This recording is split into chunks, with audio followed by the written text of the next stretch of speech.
Здравствуйте. Zdravím vás. На сегодняшний день Dnešnému dňu цивилизация ľudská civilizácia как никогда sa nachádza ako nikdy doteraz vo svojej časti evolúcie na hrane zničenia. Dnes tu máme globálnu systémovú krízu.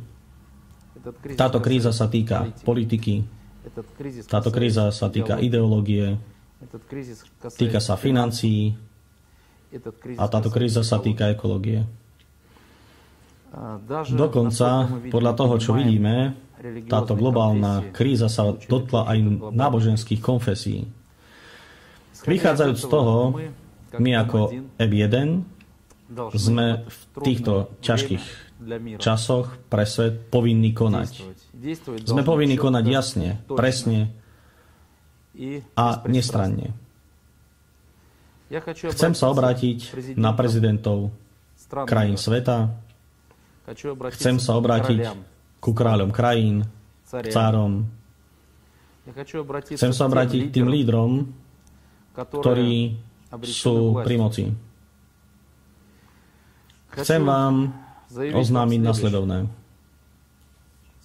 Teraz je to už zrozumiteľné celému svetu. Práve teraz prišiel čas na to, aby človek jasne prijímal rozhodnutia. Od rozhodnutí človeka, odsúdeného k moci, záležia životy ľudí, závisia životy zvierat, život prírody. Záleží od toho život ako taký. Preto je to na týchto ľuďoch. Nezávisle od toho, v akom systéme žili, komu boli podriadení, akým tajným spoločnostiam, akým slobodomurárským či masonským lôžam, akým iným organizáciám, ktoré ako keby lobovali a uzurpujú moc na územiach týchto krajín. Teraz musia prijať rozhodnutia tí, ktorí sú odsúdení k tejto moci. Od vášho rozhodnutia záleží nielen život ľudí, obyvateľov Zeme, ktorú máte vo svojej moci. Kým to ešte k dnešnému dňu je tak. Od vašich rozhodnutí záleží aj váš osud. Osud vašej duše, vašej podstaty, osud vašej rodiny a vášho rodu. Či bude prekvítať v sláve, alebo bude na veky prekliatý. Alebo navždy. O tom bude rozhodovať národ. Preto sa obraciam na vás nasledovným. Naberte odvahu a prijímajte správne rozhodnutia v týchto neľahkých časoch. Celý vesmír je postavený tak, že energiou komunikácie, rozvoja, ľubovoľného pohybu sveta sú financie. Bez financií sa svet odnaučil fungovať. Preto by som povedal, že od financií záleží základná situácia. Finančná kríza je tá, ktorá ťahá za sebou všetko ostatné.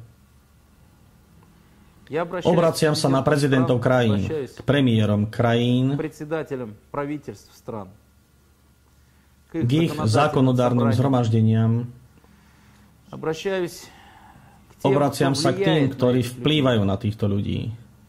A hovorím vám, my sme tvorcovia. Naším kónom je tvorenie.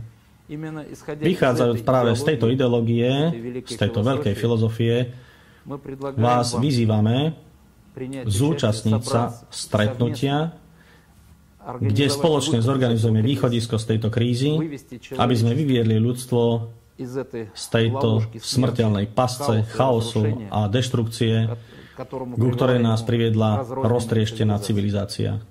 My navrhujeme všetkým prezidentom, všetkým mocipánom, aby začali spolupracovať s medzinárodnou globálnou pokladňou M1.